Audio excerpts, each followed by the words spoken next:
আর এই যে আমাদের সাইকেল এক্সেল, এটাকে এক্সেল বলা হয়। এটা যদি আপনি চালান, যারা চালাইছে তারা তো বুঝেনি এটা কেমন একটা সাইকেল টাইপ বাইক। এটা যদি আপনারা চালান খুব ভালো মনে হইব আর কি, খুব ফ্রেশ মাইন্ড আপনি চালাইতে পারেন, খুব কন্ট্রোলিং একটা সাইকেল। গিয়ার নাই, ক্লাস নাই। আসসালামু আলাইকুম। এই যে বাইকটা দেখছেন, এই বাইকটা খুবই সুন্দর একটা বাইক, চাইনিজ বাইক, কিন্তু অনেকে কিনতে চায়, অনেকে কিনতে চায় না। এই বাইকটা যে কিনবে, যে চিনে তারাই কিনবে। এই জানেন এটার পারফরমেন্স কেমন, এটার মাইলেজ কেমন, এটা সব কিছুই আপনারা জানেন।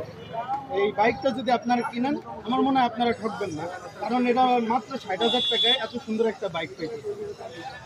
আর এটাই মাইলেজ মনে করেন 1 লিটার তেলে 40 থেকে 50 আপনি সিটি রাইডে পাইবেন, আর হাইওয়েতে পাইবেন আরেকটু বেশি অথবা কম, তবে জানা নাই। কারণ বাইকটা হচ্ছে রেড কালার এবং খুব সুন্দর একটা বাইক।